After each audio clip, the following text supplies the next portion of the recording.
La motivation n'existe pas. Je ne crois pas en la motivation, mais plutôt au choix. La motivation, c'est l'habitude de se faire violence à la moindre impulsion. Ça peut être utile. Mais le choix, c'est décider d'arpenter un chemin plutôt qu'un autre.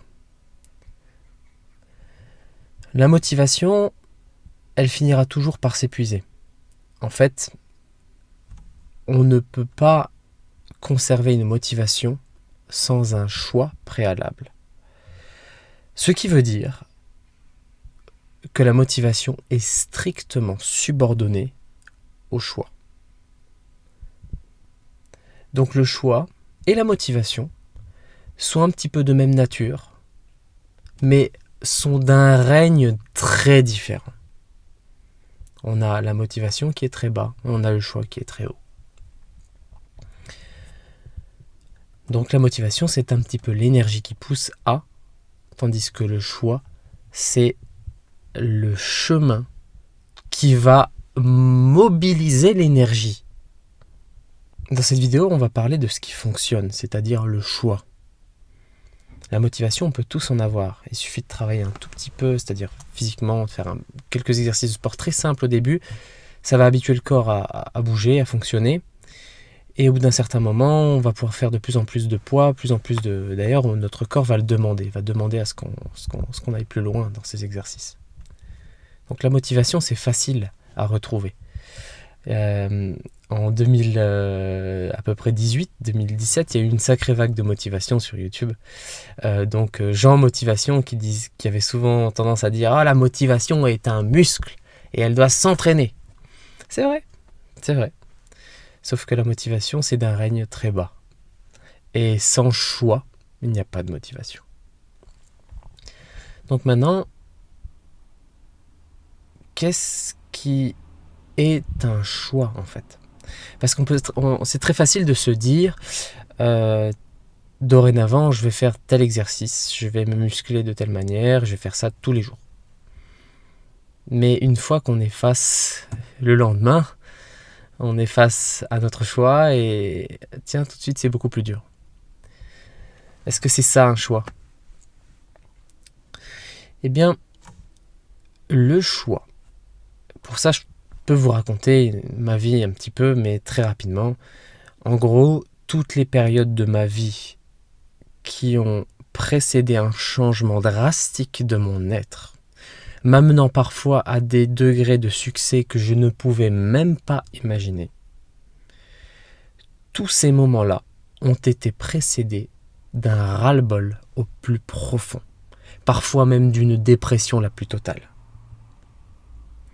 Pourquoi est-ce que j'ai besoin, peut-être vous aussi, d'aller aussi loin dans le ras-le-bol ou dans le sombre pour me dire enfin non mais en fait c'est pas ça que je veux, en fait c'est pas ça mon choix, c'est pas ça ma vie. Pourquoi est-ce qu'on est tout le temps dans cette espèce de voilà, il faut toujours aller en bas pour pouvoir remonter, il faut toujours aller creuser au plus profond pour aller trouver de nouvelles pépites.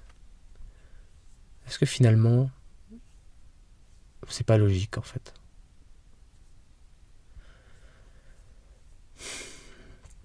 Donc, il n'y a pas de motivation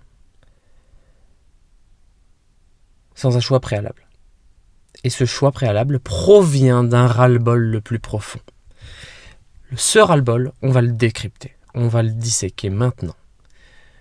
Qu'est-ce qui constitue le ras-le-bol profond qui permet de changer son univers et de manifester la réalité que l'on veut ? Parce que c'est ça finalement, le but de cette chaîne YouTube. Manifester sa réalité. Eh bien, ce ras-le-bol profond se caractérise par un « j'ai touché le fond, j'ai exploré le fond et ça ne me plaît pas. Ce n'est pas moi. » Voilà la clé, peut-être la plus importante, qui est l'identification à une réalité désirée. Si je désire une réalité et que je m'y identifie, alors cette réalité pourra arriver. Mais le seul problème, c'est que s'identifier à une réalité, c'est monopoliser les 3 centres de l'être humain, comme disait Pappus ou même les magistes du siècle dernier. Nous avons le centre du haut, le centre du cœur et le centre du bas. Finalement, les Chinois aussi parlent de Dantian inférieur, Dantian médian, Dantian supérieur. Si ces 3 centres-là sont verticaux, sont alignés sur un choix, sur une réalité désirée, alors celle-ci pourra se manifester. Le problème, c'est que ça veut dire plusieurs choses. Le centre du bas, ce sont les émotions, le karma. Ça veut dire que les émotions et le karma doivent aller dans le sens que je veux. Le centre du milieu, c'est le centre des actions, du cœur, de l'interaction. Eh bien, ça veut dire que mes actes et les gens et les choses avec qui j'interagis doivent aller dans le sens que je veux. Et le centre du haut, c'est le centre cognitif, mental, de la pré-manifestation, pourrait-on dire, qui du coup, lui aussi doit aller dans le sens que je veux, sans les interférences du « Ah mais tiens, j'aimerais bien regarder une série Netflix. Ah mais tiens, non, mais c'est pas le moment. Ah mais tiens, je devrais pas me réveiller maintenant. » Donc, ces 3 centres-là peuvent vivre des interférences. Sans l'alignement de ces 3 centres-là,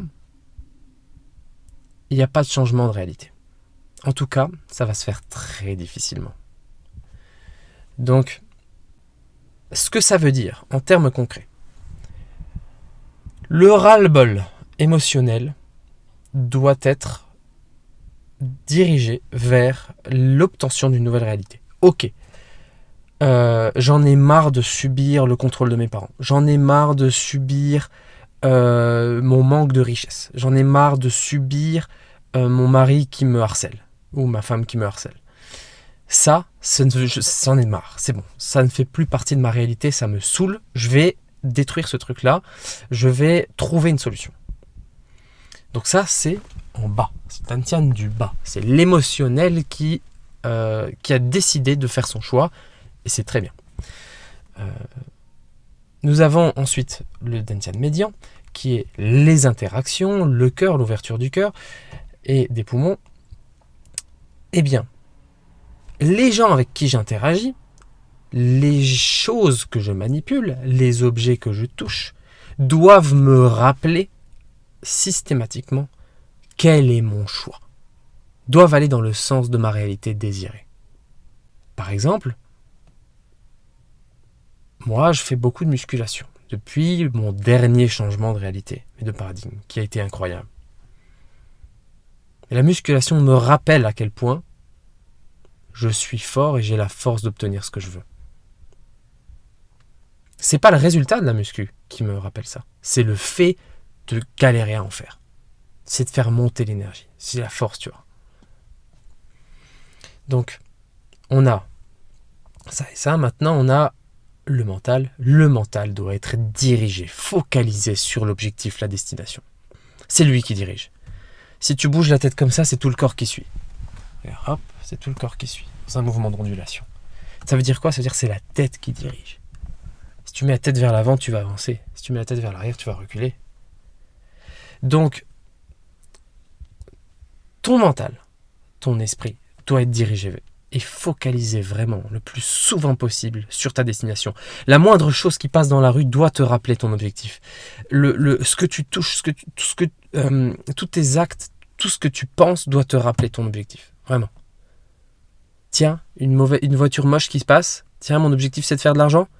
Eh ben, ces gens-là conduisent une voiture moche et moi j'aurai bientôt une bonne voiture. Tu vois, genre, c'est n'importe quoi. C'est peut-être un mauvais exemple, mais je peux t'assurer que tout ce que tu penses doit te rappeler ton objectif.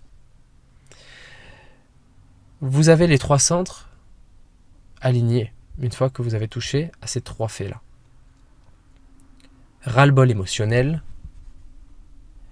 normalité qui a changé et focalisation sur l'objectif. Normalité qui a changé, c'est important. Ça veut dire en gros, ce n'est plus normal pour moi que de vivre la situation dans laquelle je vis. À partir de là, quand vos trois centres sont alignés, c'est là que vous pouvez faire un choix. C'est là qu'il y a un véritable libre arbitre.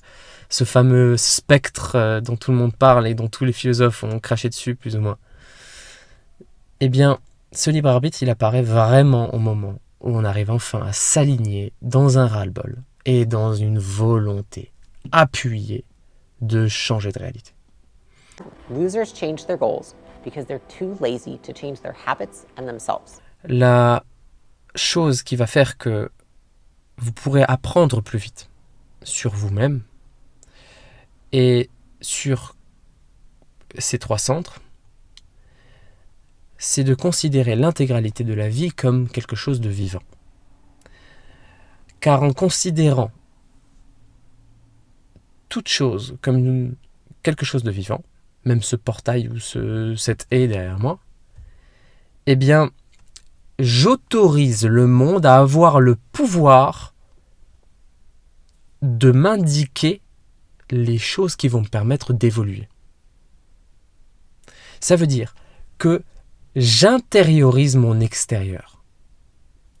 J'appelle mon monde extérieur à me donner des leçons à l'intérieur. Et alors là, c'est merveilleux, parce qu'on a tous tendance à dissocier l'intérieur de l'extérieur. D'une manière, en fait, c'est une forme de défense, de protection, pour ne jamais avoir à changer l'intérieur, pour rester la médiocrité que l'on est actuellement. À l'intérieur, il y a une bouse, c'est médiocre, c'est pourri. Et à l'extérieur, je vois plein de choses qui me plaisent, mais que j'aimerais bien avoir. Du coup, je dissocie les deux. Comme ça, je me fais croire à moi-même que tiens, j'aimerais bien être à l'extérieur, mais en fait, à l'intérieur, ça ne change pas, ça ne change rien. À l'intérieur, je suis toujours la même bouse qui regarde Netflix ou qui joue aux jeux vidéo. Chaque chose à l'extérieur est un individu vivant. Même cette voiture, même cette haie, même moi, même cette dent. Chaque chose peut m'apprendre peut m'apprendre à me diriger là où je désire. Voilà, donc si vous comprenez cet alignement, ce ras-le-bol, si vous avez assez souffert pour en avoir vraiment ras-le-bol émotionnellement, parce que c'est là que tout bouge le plus. Et si vous comprenez aussi, si vous avez cette envie d'évoluer, de grandir, hein, donc c'est la même chose que le ras-le-bol d'en bas, mais c'est plus situé au milieu. Voilà, cette envie de grandir. Eh bien, écoutez, vous avez la voie de la réussite juste devant vous. Et c'est juste une question de temps. Alors restez focalisés. Ça vaut toutes les motivations du monde, croyez-moi. Prenez soin de vous. Suivez cette chaîne YouTube, abonnez-vous. À bientôt.